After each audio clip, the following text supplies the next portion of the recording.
Okay, so we're here with another video. If you can see by my paper being all crumpled, I made this video. I actually posted 2 days ago that I made a video, uploaded it, it looked like it was uploaded, I erased it from my album, and then there was a problem. So I couldn't upload it because I had already erased it. So I'm redoing the video, I apologize. So here we go. So today's theme, and I might decide to break it up because that video was 20 minutes. Today's theme is about being social and being able to focus on your goals. My son's asleep, so that's why I'm kind of whispering. So basically, somebody asked me about how can you be social? How can you go out and have fun and when there's so much food around you at different things? Okay, so exactly a year ago, or like a year and a couple of days ago, it was my girlfriend's 30th birthday. So happy birthday, Denise, because it's a year later.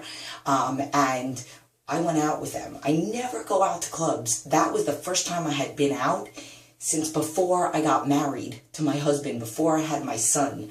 I went out one other time when I was in California, and then before that was when I was in New York. Like, I don't really ever go out to like clubs, but I do go out to barbecues. I'm very social. I go out to events. I go out with my husband. We go out to shows. We go out to the movies, and it doesn't mean that you need to eat bad. You can go to a barbecue with a family member like I did this Sunday and not eat bad. Like, I had my food with you. You can, if the person that you're going to knows what it is, like, that you're trying to eat healthy, or they're more of a healthier person, then there should be things for you to choose from. Otherwise, there are other ways for you to basically not have to be tempted by the social gathering. So I've talked to you guys about coping skills and about having a game plan if somebody like talks to you about something, or maybe tries to rain on your parade or anything, that you have a go-to conversation to change a subject.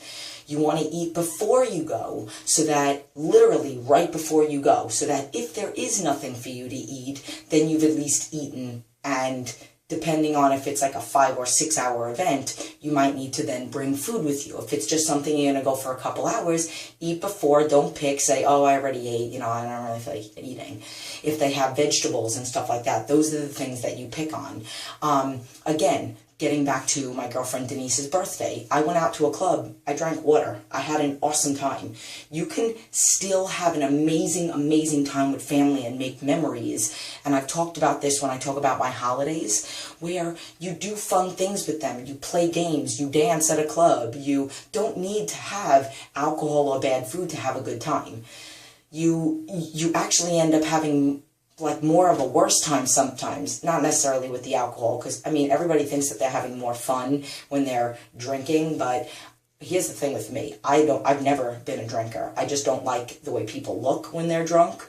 I just think that everybody looks a little bit more sloppy and not very cute when they're drunk. Again, I think you could have just as good of a time without drinking, and you always feel like crap the next day. And then I'm a little bit of a control freak. I wouldn't like for anything to ever happen and me not be able to be in control of the situation. Like, let's just say a friend fell and I need to take care of them and I need to take them to the hospital. Now I can't because I'm drunk. So that being said, so getting back to your, going out and stuff like that and being around other family members, you can also bring your food. And you can keep it in your purse. I took a funny picture on Facebook a long time ago. I went to a wedding with my girlfriend Denise, and I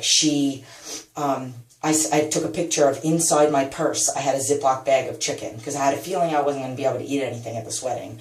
So I took a picture of it and I said, who goes to a wedding with chicken breast in a bag? I do, and I did. So you could either say, oh, I forgot something in the car and go outside, or, whatever it is. But there's a way for you to be healthy. There's a way for you to, when I went to the barbecue this weekend, my mother-in-law, she knows, she was cooking for a whole bunch of people. It was somebody's birthday, and she knows, and she usually does cook for me. And there were things that I could have eaten. I'm at the point now with all the new things that are going on in our life. I'm just super sensitive that I will not really eat anything that anybody cooks for me because I don't want to have an attack. So I had my own chicken and I ate that and whatever. So again, you can be sociable and you can go out and have a good time with friends and family members. Go with a game plan as to conversations you're going to talk about and maybe things you're going to do. Games. Hey, why don't we do something different? Why don't we play a card game at this barbecue? So you make memories. Somebody else also asked me about like seasonal changes, and this is kind of another play on food thing. You know, when it's the cool weather. Like I used to live in New York, and it was freezing there was like seasons. Here it's like weird in California. It's like, you know, right now we never really had like a super, super, super hot summer this year, I feel like. So it was like I feel like it's kind of still a little bit cold sometimes. But in New York, I was still always in shape. It does not matter what you look like under a pair of sweatpants. It does not matter that you're going to be covered up because it's cold weather. What matters is how you feel when you're in those sweatpants. I could be wearing baggy clothes and 3 layers of clothes like I used to at New York Sports Club, but I still looked the way that I wanted to look underneath because it does something for up here. So I understand seasons, comfortable food, baking, this person talked to me about. You could do all that stuff, you just don't have to eat it.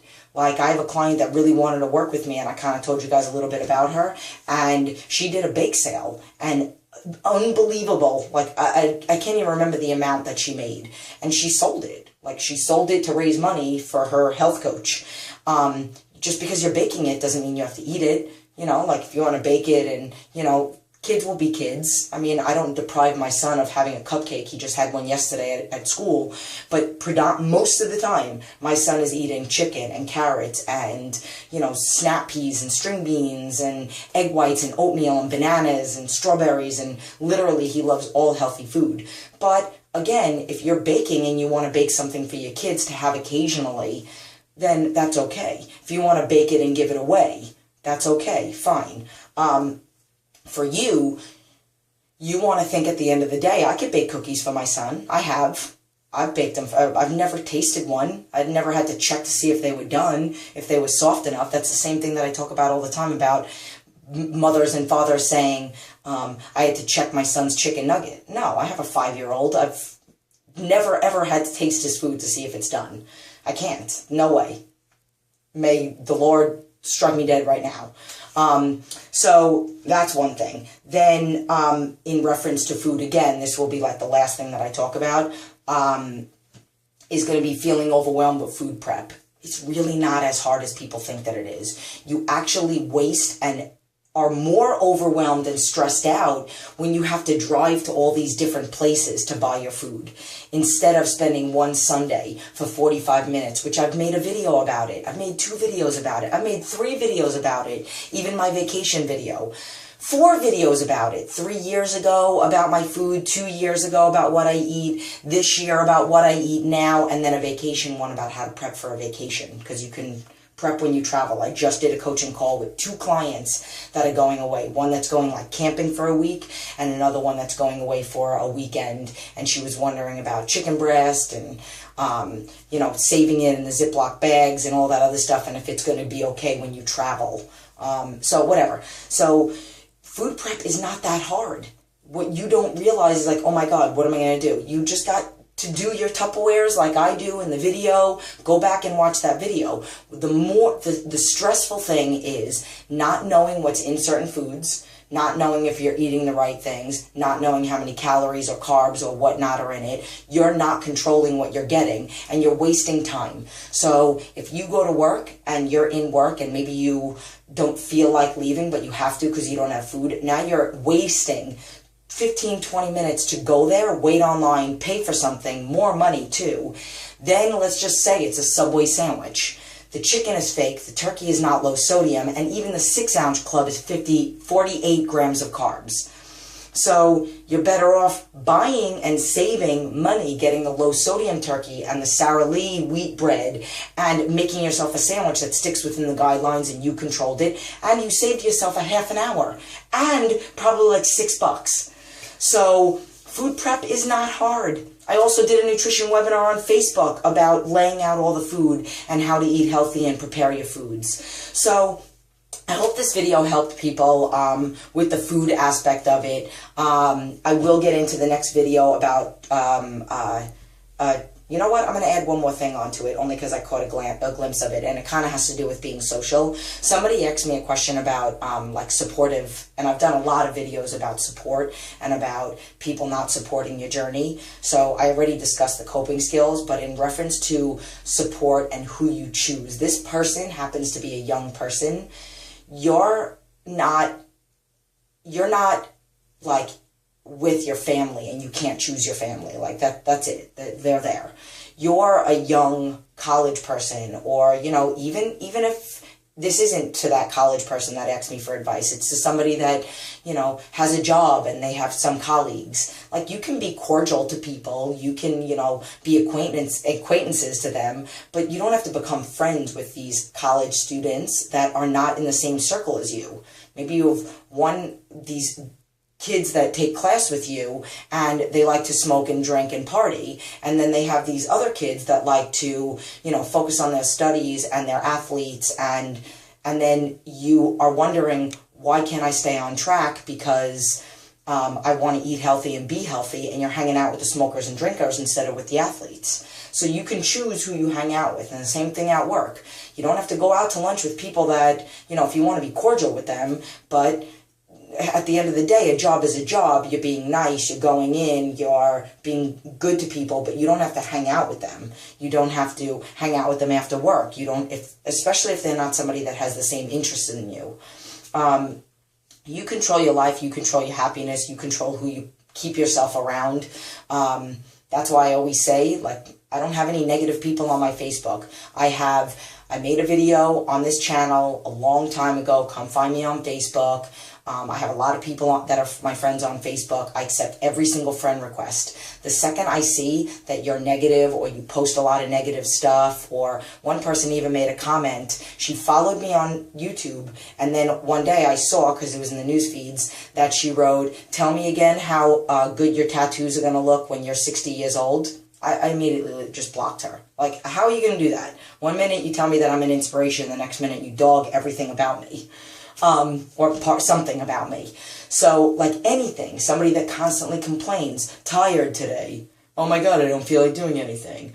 Oh my God, tell me again about and they're like literally talking about road rage and all that. Like, gone. Like, just, it might not affect me in my day, like what's going on in their life, but even just seeing it. I don't allow negative comments. If a client's in the studio and they say, "I am weak," I say, "No, you're not. You're getting strong." It's the way you say it. I don't even allow anything slightly negative. So don't allow those people into your life. You have the opportunity. At the end of the day, at the end of the day, at the end of the month, in the beginning of the month, and in 50 years from now, you are the only one that's going to be paying your bills, looking yourself in the mirror. Like, literally everything that you do is all you. So if you have to be a little bit selfish and, you know, not associate with certain people, and who cares what anybody thinks? Because they're not paying your bills, you are. And it's about doing a job, doing something that you love, keeping yourself healthy, and helping yourself or your family members or whatnot. And it's the circle of life. As the Lion King would say. So I hope this video helped. I added that little tidbit. There is another video that I will be making. Gotta go wake up my son and get ready. So I love you. Mwah.